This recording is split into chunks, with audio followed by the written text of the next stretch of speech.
Actually আজকের অর্ডারটা দেখিনি, সুপ্রিম কোর্টে হিয়ারিং ছিল, তো সুপ্রিম কোর্ট কি অর্ডার দিয়েছে সেটা আমি ঠিক জানি না, তাই আমার মন্তব্য করা উচিত নয়। কিন্তু আমি চাইবো যে সমস্ত মানুষের মতো যারা স্বতঃস্ফূর্তভাবে নন পলিটিক্যাল এই আন্দোলন করেছে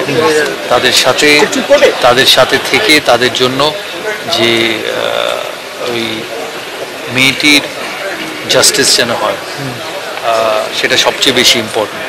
আমরা জানি যে কোনো মামলায় একটু সময় লাগে, কিন্তু আমরা চাইবো আর সুপ্রিম কোর্টের কাছে রিকোয়েস্ট থাকবে যে যত তাড়াতাড়ি সম্ভব এই মামলার বিচার হোক, আর এমন দৃষ্টান্ত বিচার হোক যে সারা পৃথিবীতে এর একটা এক্সাম্পল থাকবে, আর কোনো মানুষ যাতে ভবিষ্যতে এই কাজ আর না করতে পারে। আমি এটা আগেও বলেছি, আমি এখনও বলছি। আর মানুষের সাথে এত সুন্দরভাবে থেকেছে, সত্যিই দেখার মতো। আর আবার যেটা বললাম যে আমি চাইবো সুপ্রিম কোর্ট যত তাড়াতাড়ি পারে